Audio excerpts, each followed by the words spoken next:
الله وحده لا شريك له وأشهد أن محمدا عبده ورسوله اللهم صل وسلم وبارك على محمد وعلى آل محمد كما صليت وكما باركت على إبراهيم وعلى آل إبراهيم إنك حميد مجيد. يا أيها الذين آمنوا اتقوا الله حق تقاته ولا تموتن إلا وأنتم مسلمون. يا أيها الناس اتقوا ربكم الذي خلقكم من نفس واحدة وخلق منها زوجها وبث منهما رجالا كثيرا ونساء واتقوا الله الذي تساءلون به والأرحام إن الله كان عليكم رقيبا.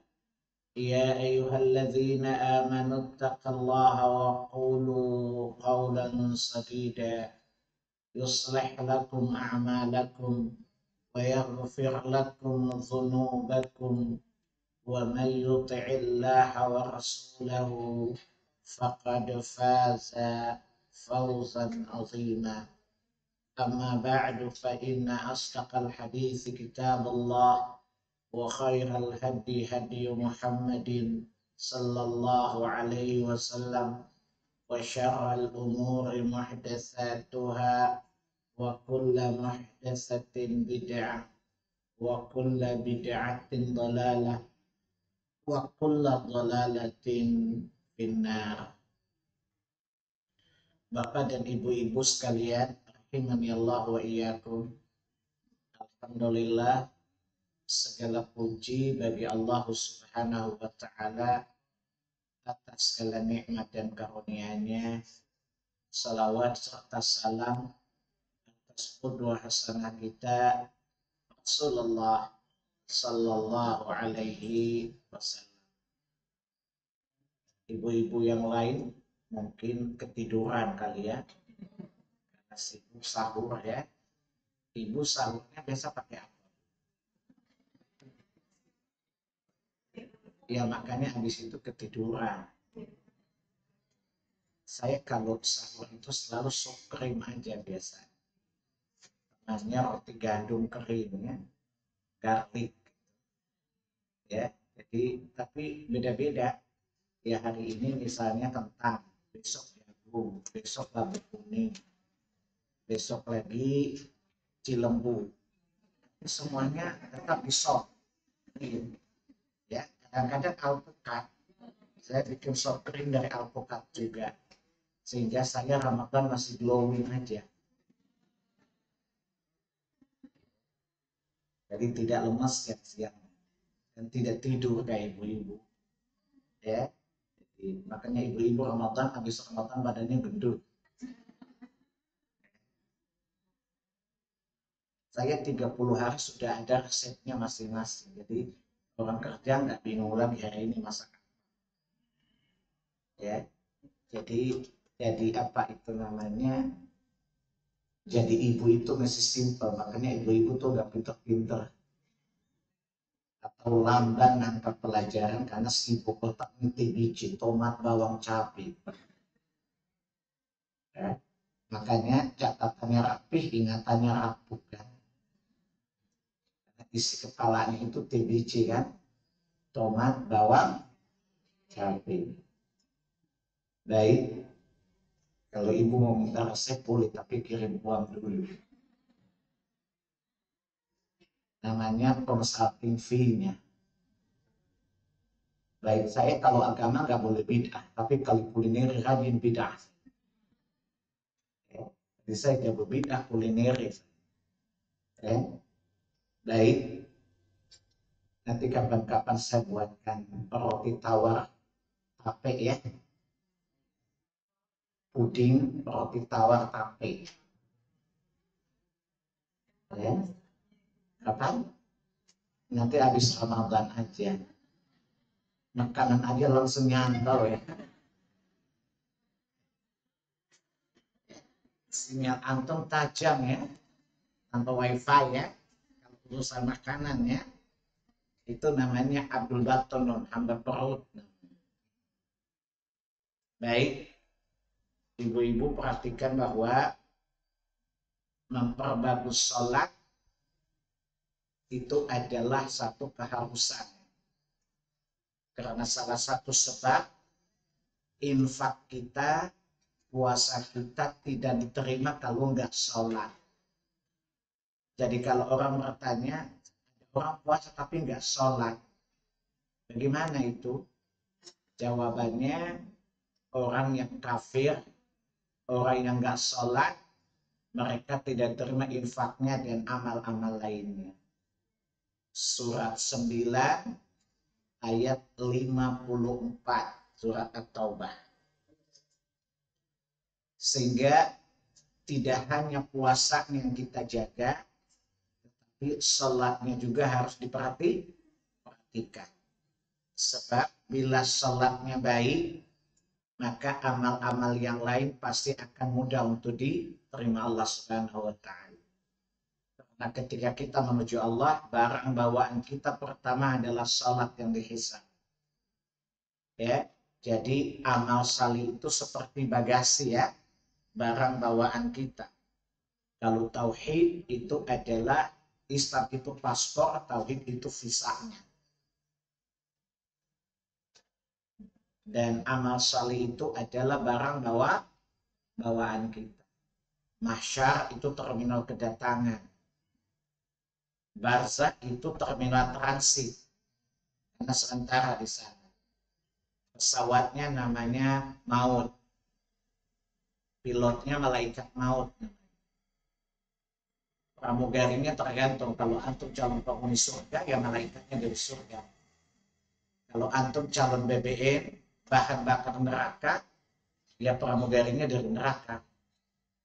Berdasarkan hadis Bukhari dalam kitab jenazah, bab tentang siksa kubur. Malaikat penggiring itu tergantung calon penghuninya nanti. Kalau misalnya yang meninggal itu calon penghuni surga, maka malaikat penggiringnya adalah dari surga. Kalau calon BBM, tahu BBM enggak? Bahan bakar neraka. Bukan hanya BBM saja. Ya, maka malaikat penggiringnya dari neraka. Karena pada akhirnya kita hanya dua tempat yang akan kita tempati. Surga atau neraka, neraka atau surga. Kita udah sholat, tapi boleh jadi ada dua hal penting. Sholat kita itu belum sesuai dengan sunnah. Karena sholat itu ibadah. Al-aslu ibadatu mamnu' hatta yaquma bidalilin alal amr. Dalam kaidah fikih dikatakan, hukum asal ibadah itu haram. Tidak boleh dikerjakan sampai ada dalil memerintahkan. Mengisyaratkan bahwa beramal itu harus mengetahui dalilnya. Harus mengetahui apa dasar pijakannya untuk beramal. Karena kita diharamkan untuk beramal tanpa ilmu. Surat 17 ayat 36 Allah katakan, La taqfu ma laysa laka bihi ilm. Inna sam'a wal basara wal fuada kullu ulaika kana anhu mas'ula. Jangan engkau mengikuti apa-apa yang kamu tidak punya ilmu tentang apa-apa itu. Di sini lanahiyah larangan. Allah mengharamkan kita melakukan sesuatu tanpa dasar ilmu. Sehingga beramal itu di atas dasar ilmu. Dan ilmu yang kita maksud, qala Allah wa qala Rasul, Al-Quran dan Sunnah. Karena itulah yang Nabi diutus untuk kita. Dia mengajarkan kepada kita Alkitab dan mengajarkan kepada kita Al-Hikmah.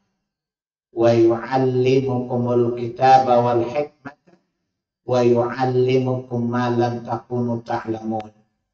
Dan dia Rasul itu mengajarkan kepada kalian Alkitab, Al-Quran, Al-Hikmah, As-Sunnah, dan mengajarkan kepada kalian apa-apa yang tidak kalian ketahui. Surat 2 Al-Baqarah ayat 151. Jadi kita kan punya ibadah itu berdasarkan pengalaman. Ya, mengikuti tradisi orang dahulu. Ini tidak dibenarkan. Jadi harus di atas dasar ilmu. Di atas dasar Quran dan Sunnah. Coba lihat surat 5 ayat 104. Wa idza qila lahum ittabi'u ma anzalallahu ila rasul qalu hasbuna ma wajadna 'alaihi aba'ana awalau kana aba'uhum la ya'lamuna syai'an wa la yahtadun. Jika dikatakan kepada mereka, mari kita beragama mengikuti apa yang Allah turunkan dan apa yang diajarkan oleh Rasul. Qalu, apa jawab mereka? Hasbuna ma wajadna 'alaihi aba'ana. Cukup bagi kami apa yang kami dapati dari nenek moyang kami. Kebiasaan-kebiasaan orang tua kami dahulu. Masa orang tua kami sesat? Ya sesatlah. Apa kata Allah? Awalau kana aba'uhum la ya'lamuna syai'an wa la yahtadun. Mereka akan mengikuti kebiasaan orang tua mereka, walaupun orang tua itu tidak di atas dasar ilmu dan tidak di atas petunjuk wahyu. Tradisinya Wahyuno diwariskan kepada Wahyudi dan Wahyuni. Lalu menjadi sesuatu yang atas nama Islam dikasih label. Baik apa salahnya sih? Maka inilah sebab kebid'ahan. Dan apa kata iblis? Lanjutkan bersama kita bisa. Dalilnya surat 31 ayat 21. Wa idza qila lahum ittabi'u ma anzalallah qalu hasbuna wajadna 'alaihi aba'ana awalau kana syaitanu yad'uhum ila 'adzabis sa'ir. Ini alasan kenapa saya suka bilang apa kata iblis, lanjutkan bersama kita bisa. Itu ayatnya. Jika dikatakan kepadanya, maka ikuti apa yang Allah syariatkan. Apa kata mereka? Cukup bagi kami apa yang kami dapati dari nenek moyang kami. Dia ngotot, walaupun setan mengajak dia ke neraka. Jadi itu dasarnya kenapa saya bilang apa kata iblis, lanjutkan bersama kita bisa. Go to hell, itu ayat.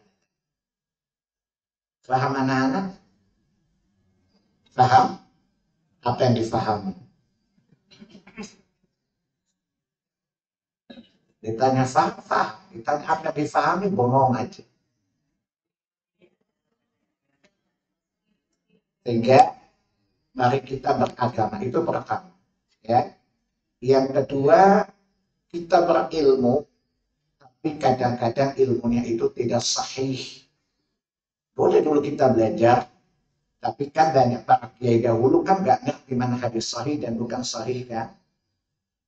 Makanya amal-amal kita kebanyakan bid'ah karena bukan berasal dari hadis yang sahih. Ya, apalagi lebih fanatik mazhab daripada Quran dan Sunnah.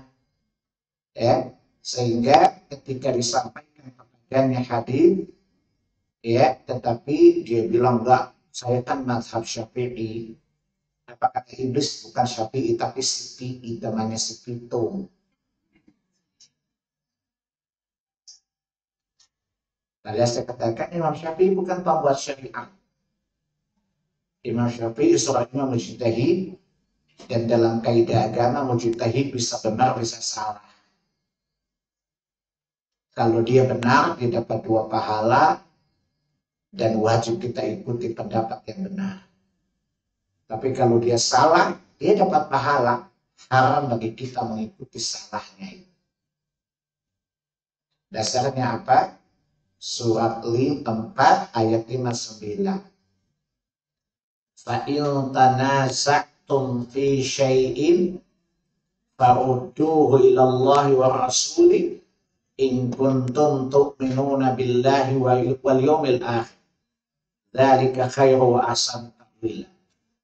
Jika kalian berbeda tentang sesuatu masalah, maka kembalikan kepada Allah dan Rasul. Jadi kebenarannya ada pada Quran dan Sunnah. Maka menunjukkan bahwa perbedaan pendapat imam itu bukan ukuran kebenaran. Tapi pendapat imam itu tidak akan benar bila bersesuaian dengan kitab dan Sunnah. Kata Allah, jika kalian berbeda tentang sesuatu, ya, farudduhu ilallah wa rasuli. Kembalikan persoalan penyelesaiannya kepada Al-Quran dan Sunnah. Sehingga beragama itu di mana dasarnya? Quran, Sunnah. Sehingga amal kita itu ilmiah. Amal kita itu ilmiah karena amal-amal kita dibangun di atas ilmu. Dan ilmu kita amaliyah. Kita belajar untuk diamalkan. Bukan untuk diingat atau untuk berbangga kalau saya rajin ngaji. Yaitu namanya PKK, perempuan kejar kajian. Ya. Baik, kemarin kita terakhir membahas tentang Al-Fatihah kan, sampai dengan kalimat amin ya. Ada beberapa catatan sudah pernah kita sampaikan. Hari ini kita masuk, ibu-ibu, bapak-bapak udah punya buku belum? Kenapa bisa belum?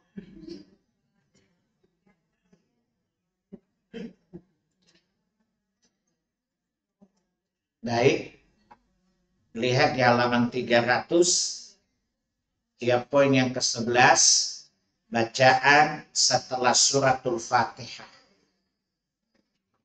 Membaca surah sesudah Al-Fatihah hukumnya sunnah. Sekiranya seseorang sesudah baca Fatihah di ruku sah salat. Tetapi dia rugi karena dia kehilangan pahala dari bacaan surah. 1 huruf 10 kebaikan. Ibu-ibu kalau dagang mau nggak dipotong-potong gajinya? Kalau ibu dipotong gajinya marah nggak bu? Dasar umat ibu mata. Urusan dunia aja marah kalau dipotong. Kalau ibadah main potong-potong. Ya, jadi walaupun dia sunnah, tapi jangan biasakan untuk meninggalkannya. Kecuali kondisi-kondisi emergensi. Misalnya ibu sedang sibuk punya bayi nangis umpamanya. Ibu menyusui umpamanya. Ya, karena bayinya suka rewel, ibu ingin sholat cepat-cepat. Boleh tinggalkan bacaan surah sesudah Al-Fatihah. Karena pernah saya jelaskan Sahih Bukhari, kata Nabi, siapa yang tidak membaca Fatihah maka terpotonglah salatnya. Dan siapa membaca surah sesudahnya maka cukup baginya. Menunjukkan bahwa membaca surah sesudah Al-Fatihah hukumnya sunnah. Jika ditinggalkan tidak membatalkan salat dan tidak diwajibkan sujud sahwi. Karena meninggalkan sunnah tidak ada damnya. Ya, sujud sahwi itu seperti dam waktu haji. Ya, dam itu dilakukan bila meninggalkan rukun menambahnya dan tetap bayar dam. Atau meninggalkan yang wajib ya karena lupa ya, maka damnya adalah sujud sahwi. Jadi sujud sahwi itu fungsinya adalah dam. Pernah ke haji kan? Ingat dam-dam haji kan? Bukan dam waduk, bukan. dam itu kafarat maksudnya. Ya, bayar tebusan maksudnya. Dan meninggalkan rukun, cukupkan rukun yang terlupakan. Jika tidak terganti, tidak sah salat. Dan wajib sesudahnya kafaratnya adalah sujud sahwi. Kalau meninggalkan wajib karena sengaja, batal salat. Kalau terlupa, tidak batal salatnya, tapi ada kafarat. Kafaratnya adalah sujud sahwi. Kalau meninggalkan yang sunnah, tidak ada kewajiban untuk sujud sahwi. Tidak ada kafarat, tidak ada damnya. Dan membaca surah sesudah Al-Fatihah itu hukumnya sunnah saja. Tapi sekali lagi, jangan meremehkan sunnah. Jangan meremehkan amalan sunnah. Karena dia adalah penyempurna dan penambah kebaikan bagi kewajiban. Ibu nggak ngurang saja sudah kurang, dikurangi. Ibu kalau ujian ada dua pilihan. Ini nggak jawab nggak apa-apa. Ini tapi nilainya 50% dikurangi. Kira-kira ibu mau nggak? Itu kan bodoh jadi mau. Ya maulah, enak, itu mahasiswa OON namanya. Ya, itu namanya mahon, mahasiswa OON. Ya. Namanya mahasiswa yang targetnya cum laude, dia pasti isi semua. Dalam amal ini targetnya apa?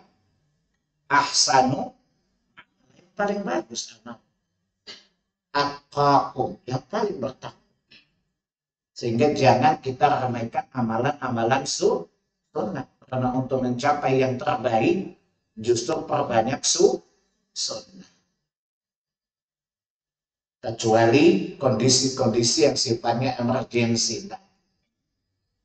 Ibu lagi sholat, suami ibu temperamental kan, rese suami ibu, nyebelin banget, gak mau tahu kalau ibu lagi sholat.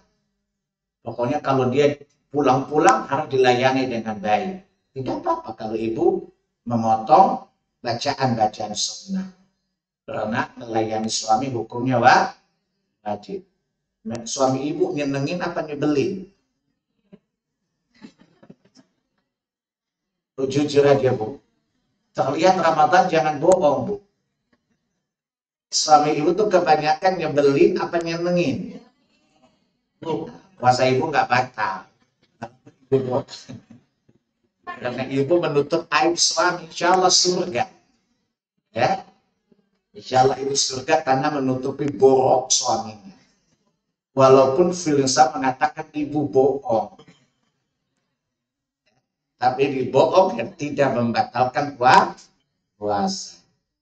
Insya Allah dapat pahala karena bohong menjaga kehormatan anak orang. Suami itu anak orang bukan? Resek lagi. Kalian kan kalau tadi depan saya resek semua. Ya nggak beda jauh dengan suami-suami ibu di rumah. Ya, tapi bersabarlah, semoga itu salah satu jalan yang baik. Nabi ketika baca surah, ketika jadi imam, kalau Nabi sendirian, ya namanya kalau sholat sendirian, sukoilah, suka-suka oilah. Tapi kalau jadi imam, ya tidak bisa seenak dewi, kata orang Jogja.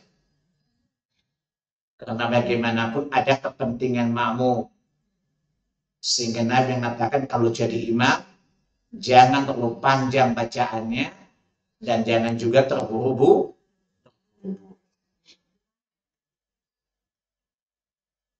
Apalagi kalau ada kondisi tertentu. Misalnya Nabi sedang imam, dan beliau melihat di belakang ada orang tua yang sulit berdiri, beliau tidak memanjangkan bacaan. Atau beliau mengetahui ada ibu-ibu yang menyusui umpamanya. Atau ada ibu-ibu yang bawa bayinya dan bayinya menangis. Maka Nabi meringkas bacaan. Tapi kalau Nabi sholat sendirian, panjang sekali. Nabi pernah sholat witir dengan dalam safar dengan 100 ayat, satu rakaat. Belum coba aja udah, aduh gitu. Coba aja dulu. Belum ada coba. Kan sesuatu itu ala bisa karena biasa. Ya, jangan lihat panjangnya, cobain dulu kata Caplang buat anak kok coba-coba. Jangan coba-coba, biasakan.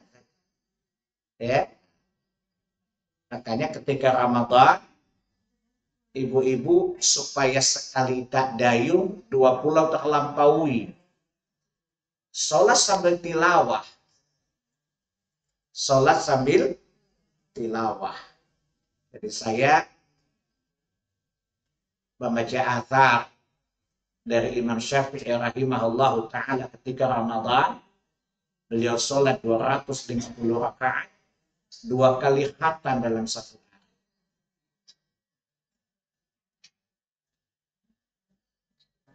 Ya, kalau saya kira kalau kita pasti pingsan ya. Saya coba saja. Sehari saya bisa sholat dengan 3.000 ayat. Jadi 2 hari saya khatam Al-Quran.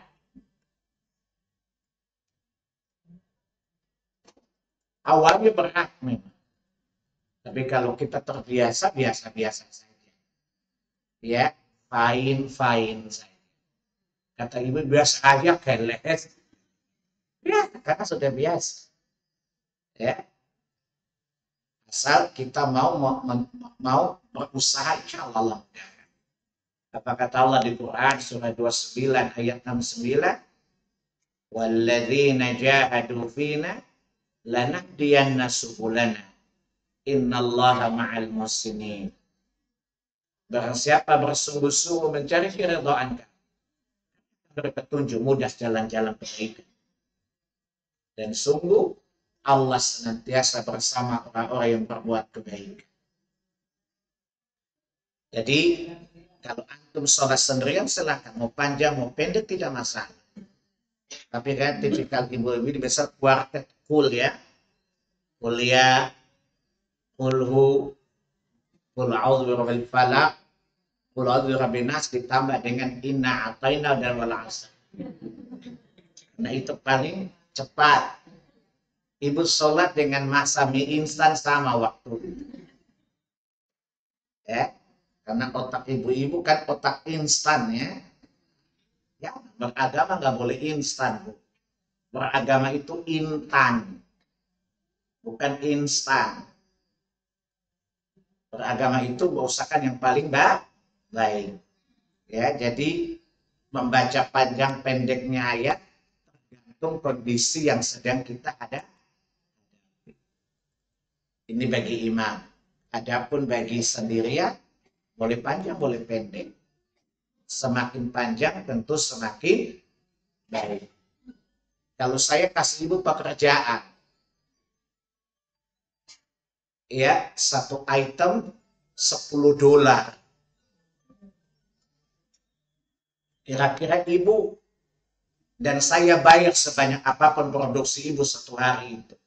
Kira-kira ibu mau ambil gak proyek ini? Mau ambil gak, Bu?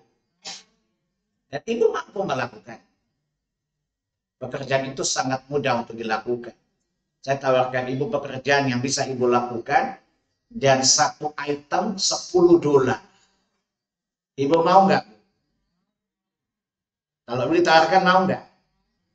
Orang lumpuh pun bisa mengerjakan. Maulah ibu kan ibu mama, manusia mater, gimana nggak mau? Ya, nah gimana kalau Quran satu huruf 10 kebaikan? Ando itu butuh kebaikan apa butuh dolar? Ibu ini kan namanya ibu madu, mata duitan. Betul ya, kelihatan banget. Ibu itu muka madu. Ya, ibu-ibu itu namanya ibu-ibu madu.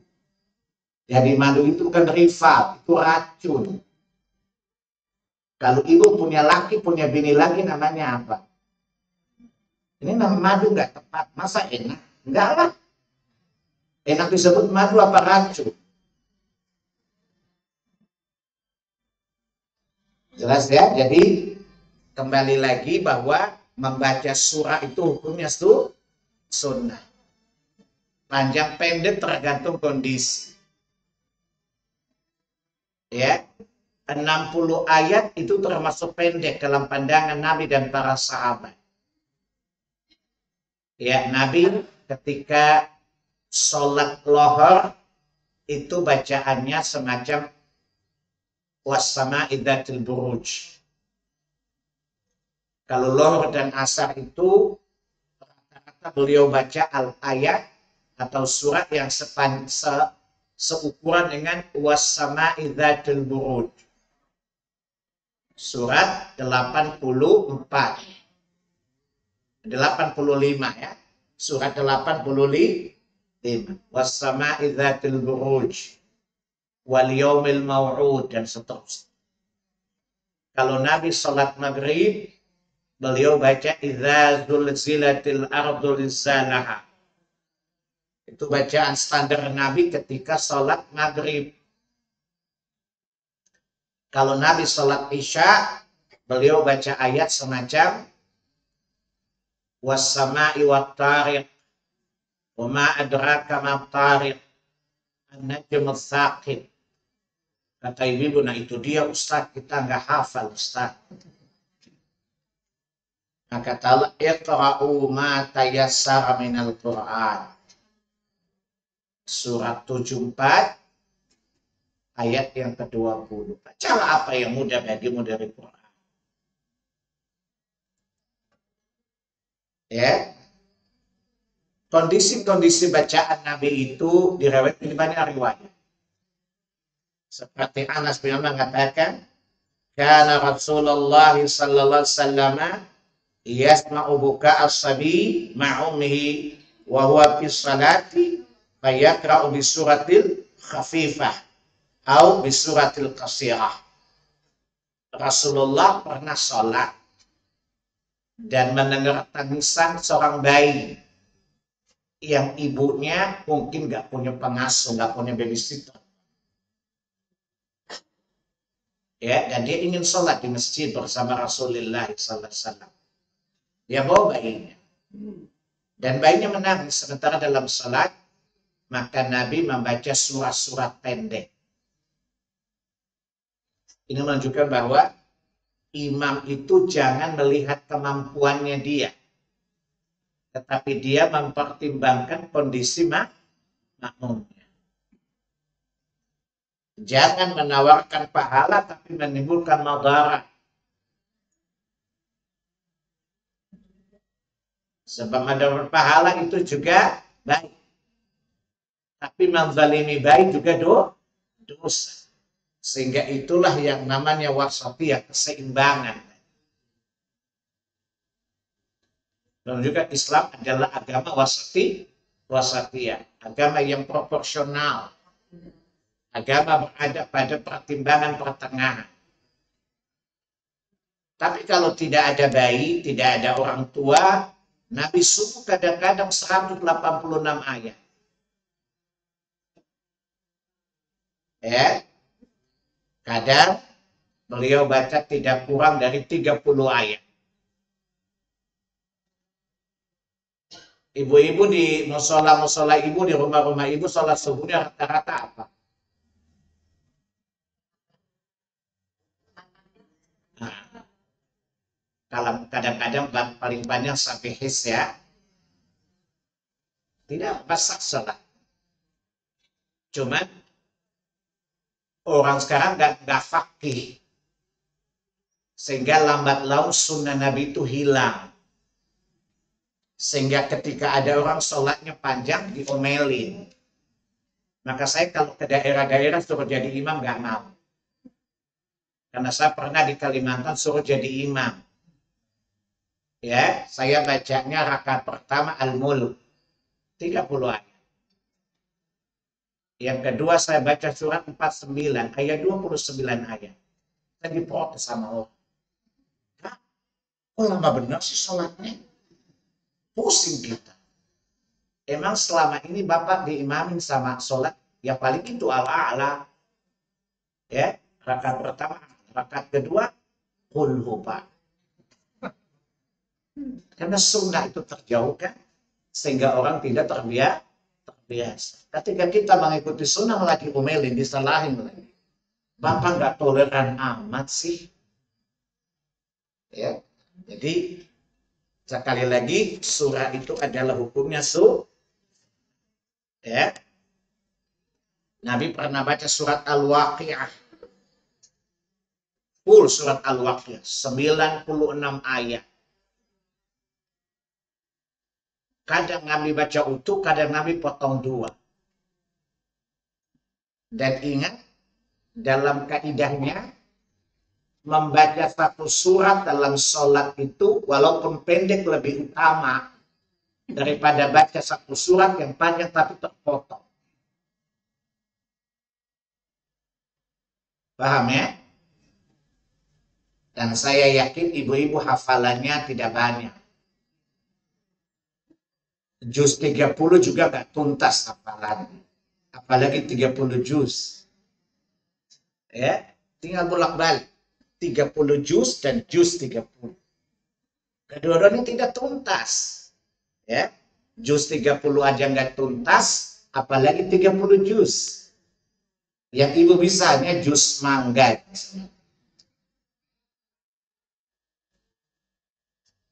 Ya, jadi iqra'u ma tayassara minal Qur'an. Kata Allah, bacalah apa yang mudah bagi kalian dari Al-Qur'an. Fattaqullaha mastata'tum. Bertakwalah kepada Allah sesuai kemampuan. Kalau ibu pengen lama, sendirian lebih baik. Baca surat yang panjang-panjang. Ya. Bahkan Nabi kalau sholat subuh Jumat, beliau membaca yang pertama adalah surat 32. Surat As-Sajdah. Di rakaat yang kedua membaca surat 76. Surat Al-Insan. Di Jakarta dibaca itu ayat tapi dipotong. Setengah rakaat pertama, setengah itu tidak sunnah. Dalam sholat subuh yang sunnah itu bukan sujud sahwinya. Yang sunnah itu bacaannya. Bacaan surat yang sunnah. Ada yang ganti lagi dengan surat lain sampai sujud sahwi. Ini on. Ya, jadi sunnahnya itu ketika subuh Jumat membaca 2 surah tadi. Yang sunnah suratnya bukan sujud sahwinya. Ya, As-Sajdah di rakaat pertama, kemudian Al-Insan di rakaat yang kedua. Biasa kan? Ya, sekarang banyak imam-imam hafal Quran tapi nggak paham sunnah. Ya, dan itu tanda kiamat. Salah satu tanda kiamat itu aja anak-anak muda yang suaranya bagus-bagus disuruh jadi imam, tapi tidak faqih salat.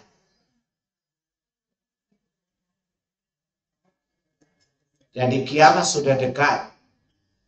Imam-imam salat muda-muda, suaranya melengging-lengging tapi nggak paham agama. Ini termasuk salah satu tanda kiamat. Dari 6 tanda kiamat. Banyaknya petugas keamanan. Ya, anak muda yang suaranya bagus lalu jadikan imam tidak paham agama. Tidak paham fikih salat. Yang penting enak didengar lalu dijadikan imam. Dan tidak paham fikih salat. Ya. Jadi kalau ibu mau silakan. Ya.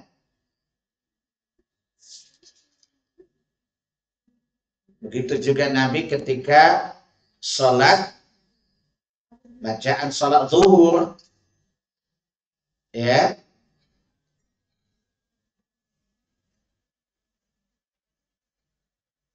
ketika Nabi dalam sholat zuhur, beliau pada 2 rakaat pertama membaca surah sesudah Al-Ummul Kitab.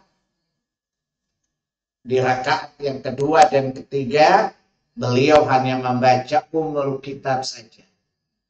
Ahyanan kadang-kadang beliau baca surat juga. Tapi yang sering dan selalu adalah beliau membaca surat pada 2 rakaat yang pertama. Sesudah Fatihah. Adapun 2 rakaat yang kedua, pada Lohor dan Asar, begitu juga rakaat yang ketiga, ketika Maghrib, rakaat ketiga, keempat, Isya, beliau membaca suratul Fatihah saja. Sehingga membaca surah pada sholat-sholat itu sesudah Fatihah adalah 2 rakaat. Jadi saya ulangi. Ya, lihat aja di bukunya, saya menyimpulkan saja biar gampang. Ya, jadi Nabi kalau sholat, beliau membaca surah sudah Fatihah itu pada 2 rakaat pertama. Rakaat ketiga, keempat, baik pada sholat jahar maupun sir, ya, beliau membaca Fatihah saja. Tidak membaca surah. Ahyan, kadang-kadang beliau baca surah. Sehingga kalau ibu sholat zuhur umpamanya, rakaat pertama, kedua baca surah. Rakaat ketiga baca Fatihah tambah surah, tidak bid'ah. Karena itu pernah dicontohkan oleh Nabi sallallahu alaihi wasallam, hadits Tirmidzi. Tapi itu ahyan, kadang-kadang. Tidak kontinu. Tidak terus menerus. Ahyan, kadang-kadang. Ya, sebagaimana hadits dari Abu Qatadah radhiyallahu anhu, anna Nabiy sallallahu alaihi wasallam kana yaqra'u fi dhuhri bi awliya fil awlaini ya Ummul Kitab wa suratain. Adalah Nabi SAW apabila beliau salat duha pada 2 rakaat awal, beliau membaca Al-Fatihah dan juga membaca surah. Wa fi raka'atinil ukhrain, pada 2 rakaat sesudahnya, 2 rakaat yang kedua, ya, bi Ummul Kitab, beliau hanya membaca Ummul Kitab Al-Fatihah saja. Kemudian, ya, wa yusmi'na al-ayat ahyan. Kadang-kadang kami dengar beliau menambah surat di rakaat kedua dan ketiga. Ahyan, kadang-kadang saja. Tapi kayaknya ibu-ibu lebih suka rakaat kedua baca Al-Fatihah saja ya, biar cepat selesai. Ibu-ibu kalau gibah itu enak, tapi kalau sholat itu ada. Ibu-ibu kalau majelis gibah itu seru nggak, Bu? Terus, lalu, masa sih? Beneran loh, serius, sumpah. Ibu-ibu kalau gibah gitu kan? Betul ya? Senyum-senyum ketahuan penyakitnya. Kalau yang narasumber mau pergi, tumben, kenapa lo pergi? Kan cerita belum selesai. Jangan bikin gue penasaran. Nanti gue mati, gue satu nyanyi. Aku mati penasaran. Tuntaskan ribahan. Tapi kalau sholat lama-lama pasti gelisah. Karena memang neraka itu di bawah. Nggak usah jalan, meluncur saja sampai. Karena neraka itu tidak memiliki pagar dalam Sahih Bukhari, Tirmidzi dan lain, dan sifat surga dan neraka. Neraka itu tidak memiliki pagar. Ya, surga itu memiliki pagar. Kalau mengakses ruang yang punya pagar dengan tidak punya pagar, mudah mana? Makanya perbuatan kita ke neraka lebih mudah, nggak ada pagarnya. Ya, adapun surga itu di atas berpagar. Tentu sulit untuk kita mendaki, butuh energi yang kuat. Ya, contoh tadi, kalau sholat susah khusyuk. Kalau lama-lama ngomel-ngomel, Tapi kalau riba, ibu-ibu kan IWAPI, Ikatan Wanita Penyebar Isu. Tapi kalau di Islam Madinah beda, IWAPI, Ikatan Wanita Penyebar Ilmu. Saya ini ada aja istilah saya. Ibu-ibu yang mana? Penyebar isu apa penyebar ilmu, Bu? Saya nggak yakin juga sih. Ya, jadi perbanyak sholat. Ya, seorang sahabat bekas maula, bekas budak Nabi, biasa melayani Nabi, membawa air wudhu untuk beliau. Beliau berkata kepada pembantunya, apa yang kamu inginkan dari kalau Indonesia ketemu kiai minta jabatan didoain kan? Kata maula ini, mohonlah agar aku di surga bersamamu ya Rasulullah. Kata Nabi apa? Bantulah aku dengan perbanyak sujud. Memperbanyak sholat. Memperlama sholat. Insya Allah kita bersama dengan Nabi di dalam surga. Begitu juga dengan bacaan sholat asar di halaman 315. Ya, sama seperti tadi semua. Jadi baca surah itu hanya pada 2 rakaat. 2 rakaat kedua tidak sunnah. Tetapi kadang-kadang boleh. Seperti itu dilakukan oleh Nabi sebagai hadits yang dibahas. Begitu juga dalam sholat maghrib. Ya, beliau baca ya al-mufassal, ayat-ayat pendek. Seperti tadi. Wadduha turun ke bawah. Itu al-mufassal namanya.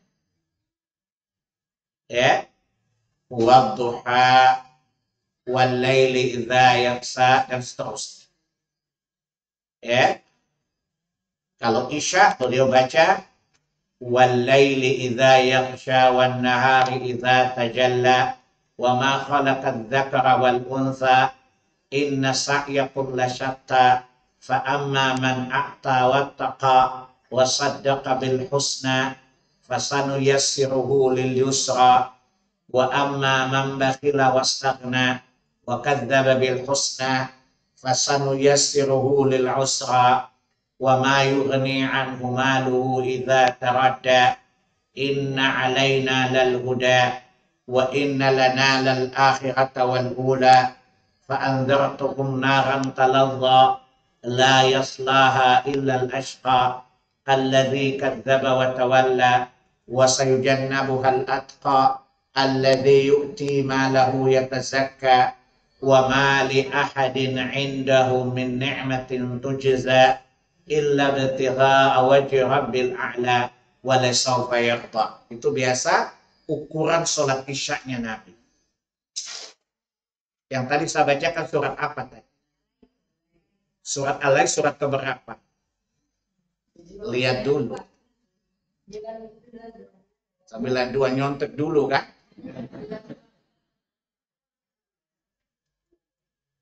Ibu saya itu hafal nomor surat sampai tahu surat ini berapa ayat. Dan kata ini terulang dalam Quran berapa kali. Ayat ini terulang berapa kali. Jadi saya bilang junto-junto itu saya belajar dari ibu saya. Maka saya lihat ibu-ibu sekolahnya tinggi-tinggi, tapi saya bersyukur ibu bukan ibu saya.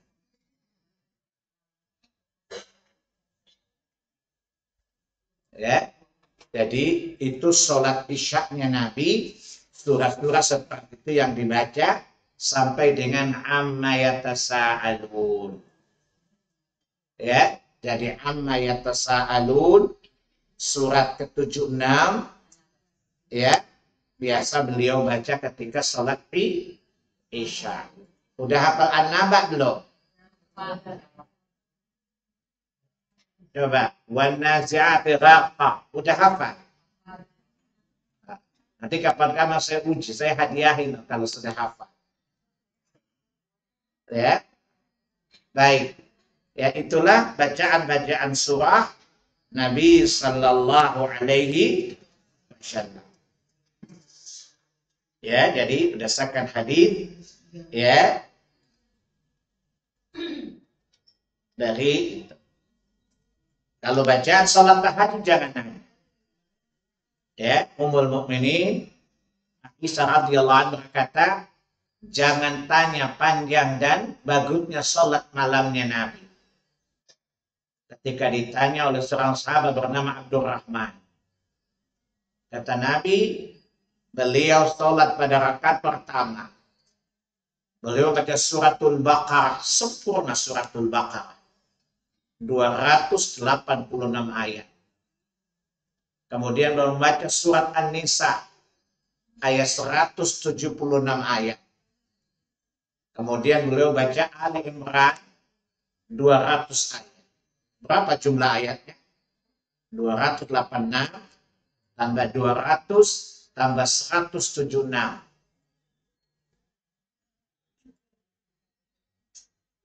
Berapa ayat? 700 rakaat pertama sholat malam. Makanya kaki beliau sampai pecah-pecah dan bengkak. Saking lamanya satu rakaat. Dan rukunya sama lamanya dengan bacaan. Kalau ada orang imamin gitu, pulang balik ke belakang gak ada jamaah lagi. Yang ada dia sendirian sholat. Jadi itu bacaan sholat malamnya Nabi. Apa kata Abdullah bin Mas'ud? Aku niat ingin lari dari beliau. Kalau orang selepet Ibnu Mas'ud pengen lari dari Nabi saking lamanya, gimana antum? Mana udah tua, matikan lagi. Asam urat lagi. Ya. Jadi itulah contoh-contoh bacaan-bacaan surah dari Nabi Sallallahu Alaihi Wasallam. Tapi intinya iqra'u ma tayassara minal Qur'an. Bacalah apa yang mudah bagimu dari Al-Quran dalam sholat. Karena prinsip ibadah itu ittaqullaha mastata'tum, bertakwa kepada Allah sesuai kemampuan. Dan tidak mengapa kalau Nabi sholat Jumat, ya biasa beliau baca beberapa surah. Ya, surat 62 dan 63. Surat Al-Jum'ah dan surat Al-Munafiqun. Sholat Jumat. Atau beliau membaca surat 87 dan 88. Surat Al-A'la dan surat Hal ataka hadithul Ghashiyah, surat Al-Ghashiyah. Kalau beliau sholat Jumat. Kalau beliau sholat Idain, beliau baca rakaat pertama surat 50, surat Qaf. Sholat Idain 2 hari raya. Beliau biasa baca rakaat pertama apa? 50. Saya pernah jadi imam di Bekasi. Nah, pertama baca surat 50, saya dimaki-maki sama ibu-ibu.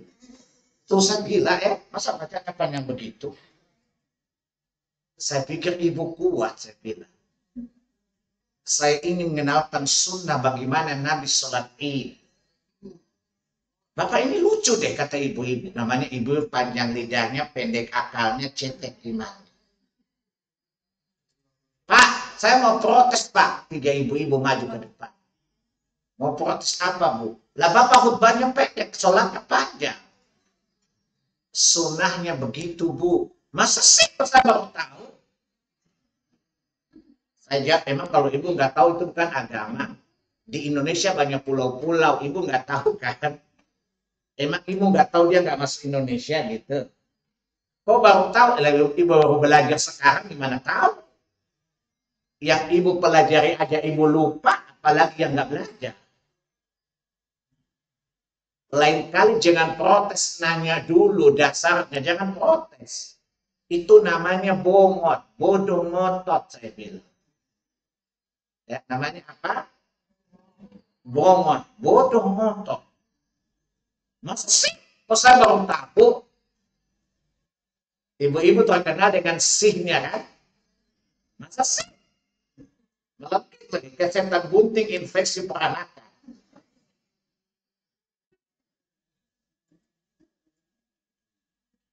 Ya, jadi itulah bacaan-bacaan salatnya Nabi Sallallahu Alaihi Wasallam. Jadi Nabi kalau salat Id rata-rata hampir semua salat Id membaca surat 50 dan 54. Iqtarabatis sa'atu wan syaqqal qamar. Surat Al-Qamar ya. Dan lumayan panjang. Ya.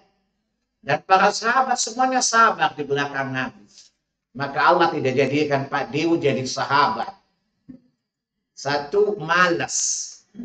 Yang kedua, hafalannya nggak bagus. Ya. Dulu kalau Pak Dewu dan ibu-ibu jadi sahabat, agama nggak sampai ke Indonesia. Kita ini kalau jadi sahabat, agama nggak sampai ke Indonesia. Karena hafalan kita cetek kan. Udah gitu nggak bisa jadi contoh buat Nabi. Tidak bisa menjadikan Nabi contoh kan. Karena sahabat bersahabat. Ya. Maka tidak heran kalau kata Nabi apa? Kita menginfakkan satu bukit Uhud tidak sama dengan segenggam mereka makan. Karena amalan mereka best of the best. Dan kenapa kata Abdullah bin Mas'ud ketika Allah menciptakan seluruh manusia, ya Allah melihat hati Nabi Muhammad, maka dipilih jadi Nabi yang terbaik. Kemudian Allah Maha mengetahui hati-hati manusia, dipilihnya hati Abu Bakar, Umar, Utsman dan para sahabat untuk menemani dakwah Nabi-Nya Sallallahu Alaihi Wasallam. Karena Allah tahu mereka lebih layak untuk menjadi sahabat Nabi. Menjadi sahabat Nabi itu dua. Tiga hal mesti punya kekuatan. Kekuatan daya ingat yang bagus. Kekuatan iman yang bagus. Dan punya kekuatan fisik. Kasih perang dan ibadahnya lama kan. Kita ini kalau jihad di Monas 212 iya. Tapi emang berani kalau ketemu musuh langsung. Lari terbir-bir. Ya. Indonesia berani kalau tawuran. Itu pun keroyokan. Kan? Para sahabat bisa duel satu-satu. Maka Allah pilih mereka jadi sahabat Nabi untuk menjaga agama ini.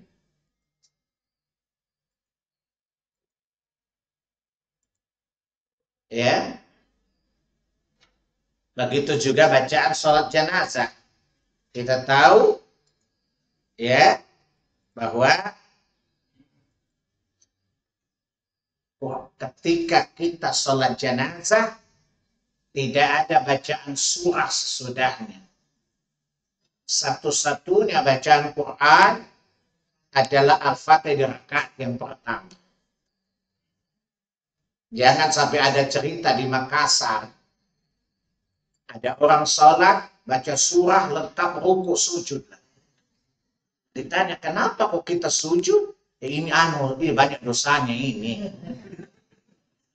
Makanya ruku sujud supaya gampang dosanya diampun. Nah, ini kata orang Makassar, tolong nak bedong. Ya, dari sholat jenazah hanya membaca surat Al-Fatihah pada takbir yang pertama. Ahyanan, kadang-kadang Nabi baca Al-Ikhlas seperti hadis Abdullah bin Mas'ud. Tetapi lazimnya dan hampir seluruhnya adalah tidak ada surah selain satu-satunya surat Al-Fatihah atau Ummul Kitab pada takbir yang pertama. Jadi jangan pakai logika tadi, ini banyak dosa. Makanya pakai ruku sujud biar cepat sekali, cepat dosanya diampuni. Padahal telah dicek memang dia nggak tahu sholat. Ada kadung salah dia bela diri.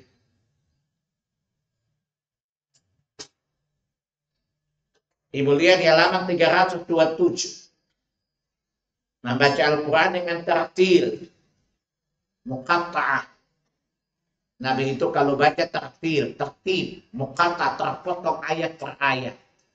Nggak seperti di video. 23 rakaat, 7 menit. Apa kata iblis? Saya yang bisa terbang nggak secepat itu.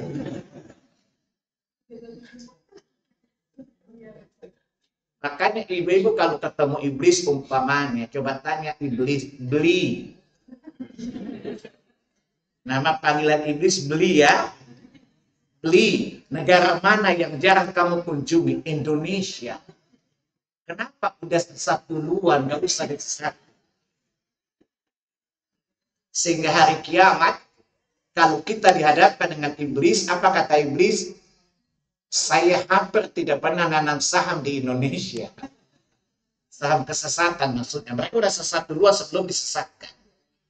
Terus reaksi kamu apa? Dari jauh saya dibilang, lanjutkan. Kutunggu kelabingmu di neraka.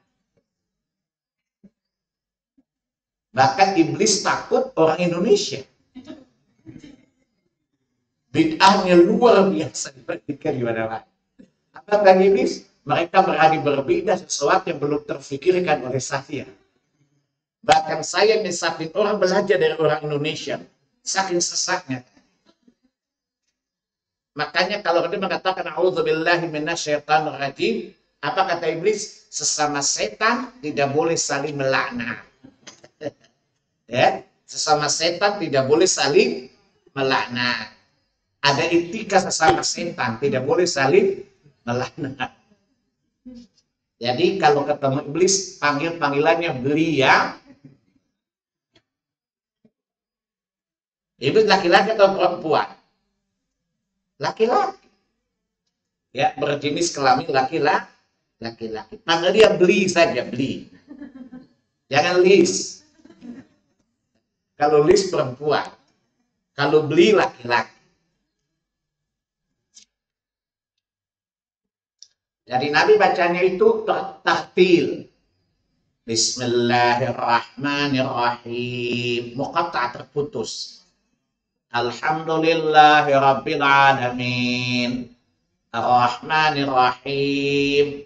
Malik yaumiddin. Iyyaka na'budu wa iyyaka nasta'in. Ihdinas siratal mustaqim. Siratal ladzina an'amta 'alaihim ghairil maghdubi 'alaihim waladdallin. Amin. Ya. Jadi enggak seperti yang dibacakan orang Indonesia. Bismillahirrahmanirrahim. Alhamdulillahirabbil alamin. Apa kata iblis? Nabi yang hafal aja enggak secepat itu. Baca satu nafas. Ya, saya baca berita kemarin ada sholat di satu daerah, saya nggak sebutkan namanya, ada di video, ya, itu 23 rakaat, itu 7 menit. Iblis saja tahu jalan-jalan kepala. Iblis bilang apa? Gerakan saya paling cepat, ternyata lebih cepat lagi dari saya. Tapi apa kata iblis? Raupupu. Lanjutkan bersama kita bis. Dan ini salatnya orang munafik. Salah satu sifat orang munafik salatnya cepat. Allah katakan di Quran surat An-Nisa surah 4 ayat 145 terusnya. Innal munafiqina yukhadi'una Allah wa huwa khadi'uhum. Idza qamu ila salati qamu kusala yura'una nas wa la yadhkuruna Allah illa qalila. Orang-orang munafik itu yang namanya nipu Allah. Allah balas tipuan mereka. Mereka malas kalau sholat. Makanya malas sholat berjamaah. Ya, malas sholat. Sholat itu cepat-cepat. Kata para ulama, salah satu tabiat orang munafik sholatnya cepat-cepat. Orang sholatnya cepat karena tanda malas bukan? Supaya cepat selesai kan? Jadi Nabi membaca surat itu tartil. Suaranya bagus deh. Dan perbaguslah suara kita ketika ibu-ibu nyanyi karaoke aja, Masya Allah. Dibagusin suara. Ya, maka perbaguslah membaca Al-Quran ketika sedang sholat. Tapi nggak usah lagu berlebih-lebih di MTQ, jangan. Baca tapi bagus suara, perbagus iramanya. Karena memperbagus irama menambah kekhusyuan di dalam sholat.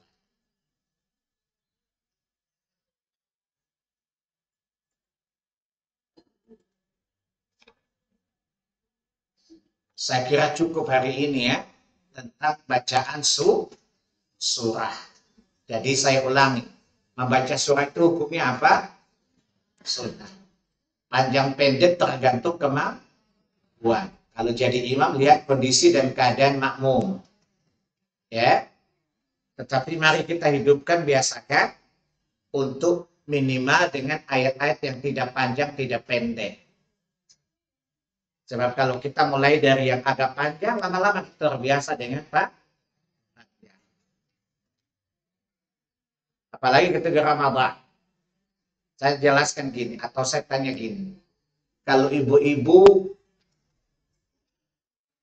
di mana-mana sekarang orang berburu takjil kan?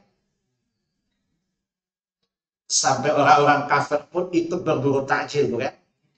Nonis-nonis di Papua. Kan jadi heboh berita sekarang kan? Kalau misalnya dagangan laku gitu, kira-kira produsennya malas atau produktif? Karena yakin semua dagangannya dibeli, bukan? Pertanyaannya, lebih ringan mana? Bikin bakwan, bala-bala, atau baca Quran?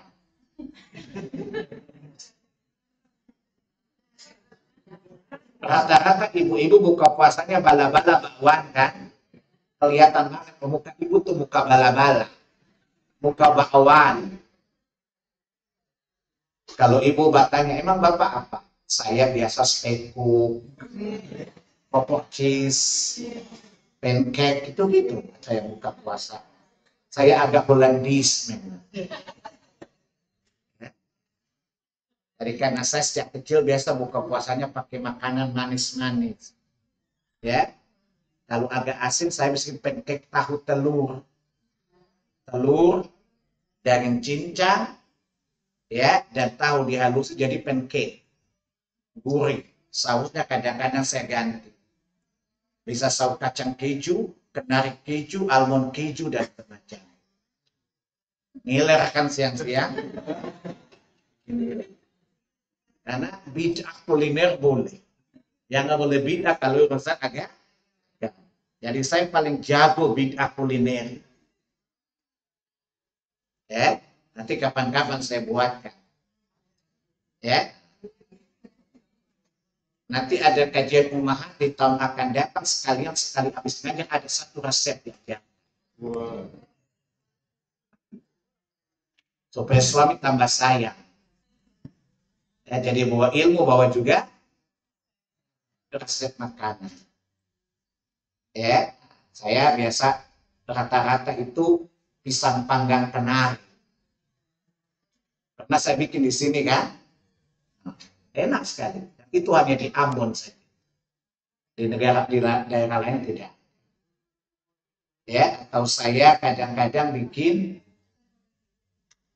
ketan kacang hijau panggang cinnamon. Ngiler semua kan? Urusan makan aja konek baca. Urusan pelajaran loh. Ya. Ibu kalau makanan langsung loadingnya cepat. Ya, tapi kalau pelajaran loadingnya lama. Ya, tapi kapan-kapan saya buatkan buat Anda. Insya Allah. Ya, jadi ini Ustadz berangkat syekh.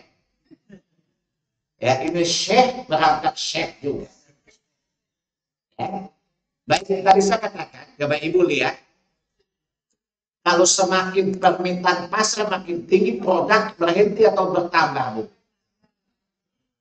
Dan Allah pastikan 3 komoditi tidak akan pernah bangkrut. Baca Quran, salat, dan infak. Lihat surat 35 Fatir. Ayat yang ke-29. Innal ladzina yatluna kitaballahi wa aqamus shalah wa anfaqu mimma razaqnahum sirran wa alaniyatan yarjuna tijaratan lan tabur. Surat 35 ayat 29 dan 30. Sesungguhnya orang yang membaca Quran, mendirikan salat, menginfakkan sebagian dari yang kami rezekikan kepada mereka sirran, sembunyi-sembunyi, wa alani atau terang-terangan, kata Allah, yarjuna tijaratan lan tabur. Karena mereka mengharapkan perdagangan yang tidak pernah rugi selama. Ada sebuah perdagangan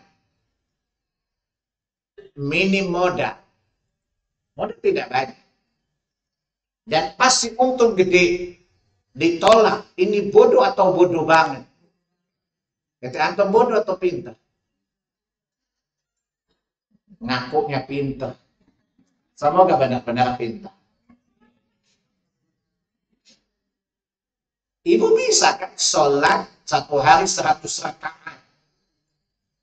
1 rakaat 10 ayat. Ibu bisa sholat duha 10 rakaat. Saya tanya sama ibu, sholat duha minimal berapa? Maksimalnya berapa? 12 hadits Ibnu Jiddah. Yang sahih 2, 4, 8 dan sebanyak-banyaknya. Jangan oa dengerin dulu. Tentang sebanyak-banyaknya lihat dalam Sahih Muslim. Kitab sholat. Bab sholat duha 4 rakaat. Dari Ummul Aisyah radhiyallahu anha. Nabi sholat duha 4 rakaat. Dan kadang-kadang beliau nambah sebanyak-banyak yang Allah kehendaki. Jadi saya ulangi hadis riwayat Muslim, Kitab Salat bab duha. 2 rakaat 20 ayat. 10 rakaat berapa? 200 ayat.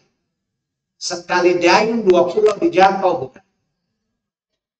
Atau sambil menyelam apa? Dulu saya pernah dipukul sama guru gara-gara saya rubah itu pepatah. Sambil menyelam minum air. Itu soal ujian. Saya jawab, sambil menyelam nangkap ikan. Kata guru, kamu kurang aja. Nah, Pak Bu, sangat tidak logis kalau jangkauan renangnya lama kembung lah Bu. Yang lebih logis kalau tangkap ikan Bu. Tapi bahasa Indonesia itu kan manusia Bu, yang boleh dirubah kan Quran. Gurunya orang Kristen. Yang boleh dirubah itu kitab suci Bu. Tapi kalau sekedar itu dirubah nggak apa-apa. Ya, emang masuk akal nggak sih Bu? Ya masuk akal, tapi kan di kunci bukunya kan sambil minum itu bodoh Bu pepatahnya. Masa kembung? Itu kalau sekedar 2 meter, kalau 10 meter, 30 meter, apa nggak kembung? Ngembang Bu. Ibu gue bilang, pusing saya punya murid kayak kamu. Mestinya ibu tambah cerdas, kan saya kasih masukan Bu.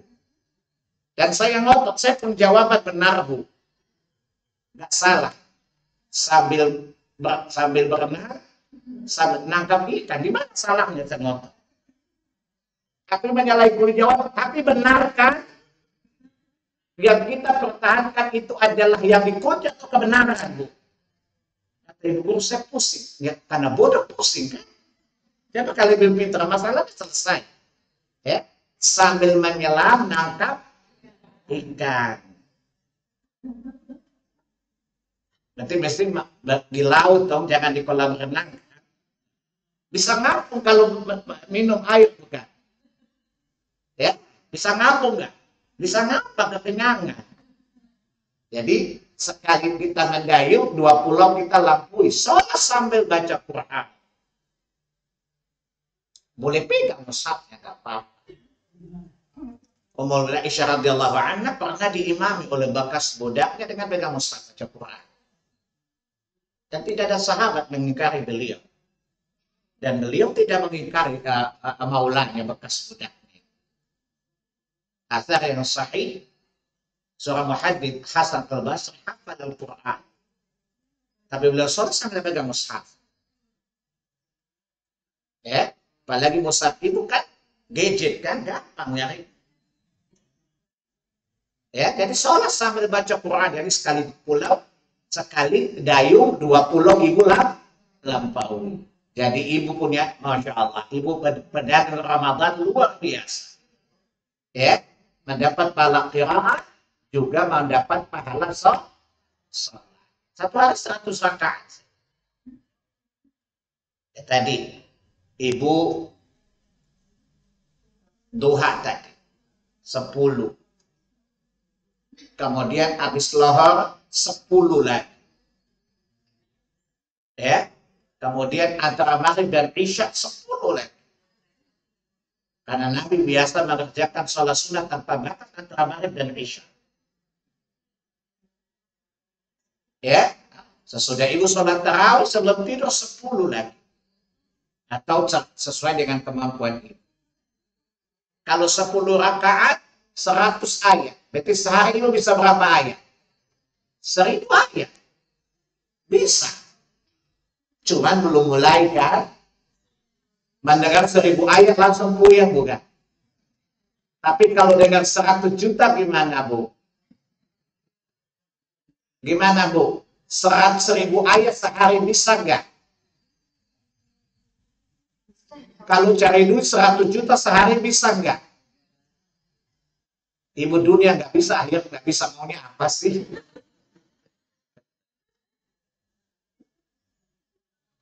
Bagaimana Anda berharap Rabbana atina fid dunya hasanah wa fil akhirati hasanah wa qina adzabannar? Ditambahkan dua tidak bisa. Emang maunya lo apa sih? Coba dulu. Saya juga awal-awal berat memikirkan 1000 ayat, memang berat. Hari pertama agak pegel. Hari kedua Allah permudah. Hari ketiga Allah perlancar. Hari kelima Allah jadikan kebiasaan. Karena tidak mungkin kita berkehendak kalau Allah tidak berkehendak.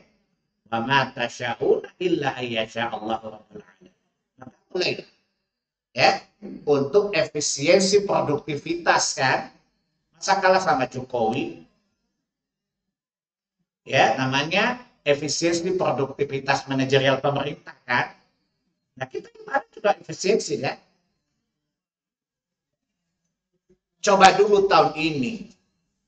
Ya, coba pulang dan coba dulu.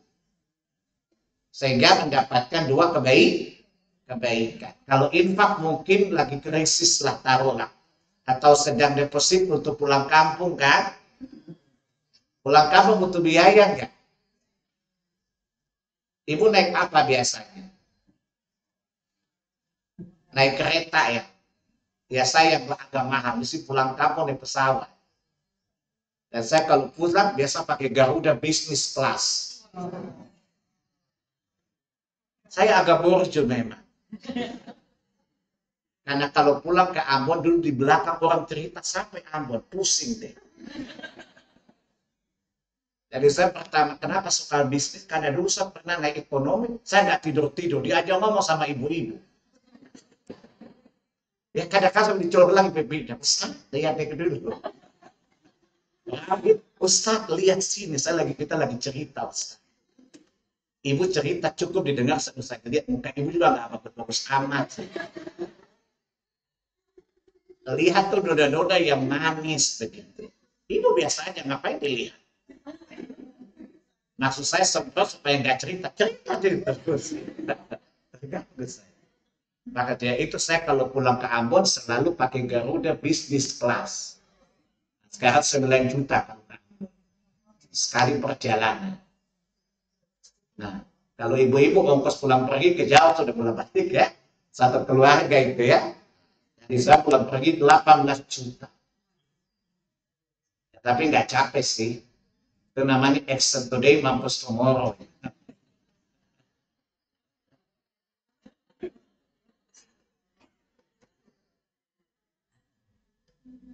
Baik, ada pertanyaan silakan. Masih ada 10 menit. Boleh.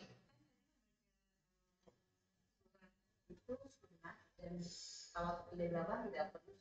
Tapi kalau saat kita mau baca, terus ada salah bacaan surat tersebut, kita harus bisa atau tidak? Tidak. Ya, tetap tidak ada kewajiban sujud sahwi kalau bacaannya salah. Bacaan sunnah maksudnya ya. Tidak. Misalnya jadi baca al-Fatihah itu ada lupa di tengah terus lama. Sebaiknya Pak kita selesaikan kita dulu atau kita ganti dengan surat yang lain. Ada dua pilihan dibolehkan dalam syariat. Langsung ruku atau boleh ganti dengan surah yang lain. Lebih aman mana buat ibu? Kalau ibu ruku tidak ada masalah kan? Nanti baca ganti lagi salah lagi.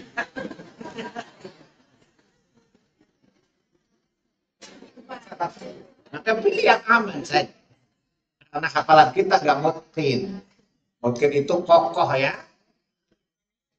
Ibu kalau sholat pikiran hilang-hilang bukan? Ya. Kalau sholat itu pikiran hilang kemana-mana pikirannya. Ada nasi di kompor lah macam-macam.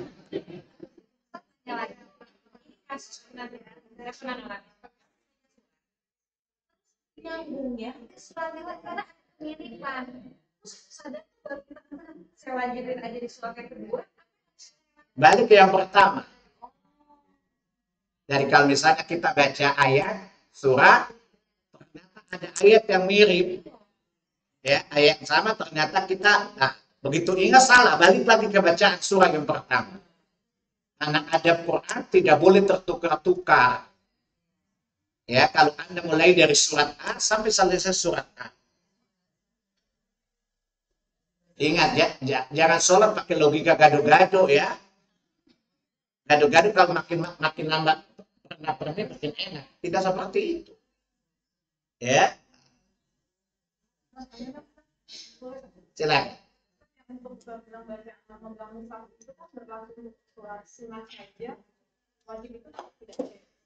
Semua sholat para ulama tidak berbeda pendapat, membolehkan. Ya. Misalnya orang yang tidak punya hafalan Quran, kan boleh jadi ada orang yang baru hijrah kan, jelas ya, dia baru belajar agama, dan dia punya semangat untuk sholat tapi tidak hafal Quran. Yang hafal cuma Al-Fatihah, itu pun gak pakai di tahlilan. Al-Fatihah. Sama hafal dong. Kemudian kejar besek. Ya. Al-Fatihahnya pun didapat dari mana? Lewat tahlilan. Al-Fatihah dengan Al-Fatihah. Lalu ya, maka boleh, tidak apa-apa, tetapi sekedar yang dibutuhkan saja. Karena mengandalkan hafalan itu lebih utama dari membaca mushaf. Jelas ya? Ustaz, ada pertanyaan dari Zoom. Kalau saya di kantor sholat zuhur, biasanya imamnya sekaligus dengan sholat waktu istirahat, sehingga saya sering sekali tertinggal sholat rawatib. Apa boleh saya kodok di waktu lain? Baik, mengqadha sholat wajib tidak ada dalil. Adapun mengqadha sholat sunnah banyak dalil. Hadits Ummul Mukminin Aisyah radhiyallahu anha. Bahwa Nabi kalau melewatkan sholat malam beliau mengqadhanya waktu duha. Tapi beliau menggenapkan menjadi 12 rakaat. Begitu juga Aisyah juga bercerita. Ketika Abdullah bin Mas'ud, Abdullah bin Abbas melihat Ummu Salamah sholat sesudah asar, maka keduanya mengutus Maula kepada Ummu Salamah bertanya, kenapa kalian dua sholat sudah asar? Pada Nabi melarang sholat sesudah asar. Keduanya mengkhabarkan kepada Abdullah bin Mas'ud dan lain bahwa Nabi pernah terhalang sholat qabliyah ba'diyah dhuhurnya karena tamunya. Tamunya datang, beliau melayani tamunya sampai datang waktu asar. Dan beliau mengqadha sholat ba'diyah dhuhurnya sudah sholat asar. Ini hadis tentang boleh mengqadha sholat sunnah. Masih dalam Sahih Muslim. Di hadis yang lain seorang sahabat pernah mengqadha qabliyah subuhnya sudah sholat subuh. Nabi bertanya, apa kamu sholat subuh 4 rakaat? Tidak ya Rasulullah. Aku tadi ketelatan. Aku mendapati bertakbir, saya aku tidak qabliyah subuh. Maka aku mengqadhanya. Kata Nabi, jika kamu mengqadha sudah duha itu lebih baik. Dan ini menunjukkan bahwa bolehnya mengqadha sholat sunnah. Sebagian ulama mengatakan kalau sunnah seperti apalagi wajib, tidak boleh dalam ibadah, tidak boleh qiyas analog.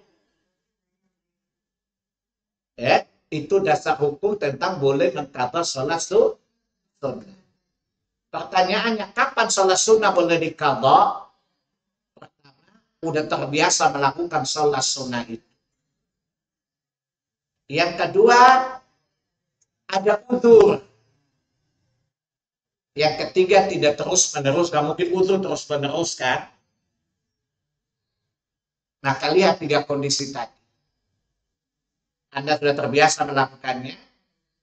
Ada uzur dan itu tidak terus-menerus. Maka boleh Anda mengqadha. Wallahu a'lam. So, kadang-kadang kita suka cari alasan ya. Suka cari-cari alasan. Adik pelajar ulang, mengqadha sholat sunnah banyak dalil. Paham? Dan tidak ada di mengqadha sholat wajib. Dan tidak boleh menganalogikan. Kalau sunnah terlalu diqadha, apalagi wajib. Dalam ibadah tidak ada qadha, tidak boleh ada analogi. Membandingkan 2 hal yang esensinya berbeda. Dengan 3 syarat. Sudah kontinu dilakukan. Yang kedua karena ada uzur. Dan ketiga tidak terus-menerus. Maka saya persilakan penanya untuk melihat Anda menurut 3 syarat tadi tidak. Dan kontinu melakukan. Ada uzur memang tidak bisa ditinggalkan. Tidak ada kesengajaan. Ketiga tidak terus-menerus. Wallahu a'lam. Baik Ustaz, sudah 9.30. Baik, ibu-ibu, bapak-bapak sekalian, kajian kita tentang bacaan surah. Biasanya kan ada kuis ya, tapi saya enggak mengajukan pertanyaan karena saya mau pergi. Karena jam 10 saya nge-zoom. Dari sini ke sana rumah saya 1 jam. Jadi saya bawa laptopnya untuk nge-zoom di mobil. Baik, kita udah tutup, udah closing. Nanti lain kali aja. Baik, saya akhiri kajian ini dari saya dengan subhanakallahumma wa bihamdika asyhadu an la ilaha illa anta astaghfiruka wa atubu ilaik. Billahi taufiq wal hidayah. Wassalamualaikum warahmatullahi wabarakatuh.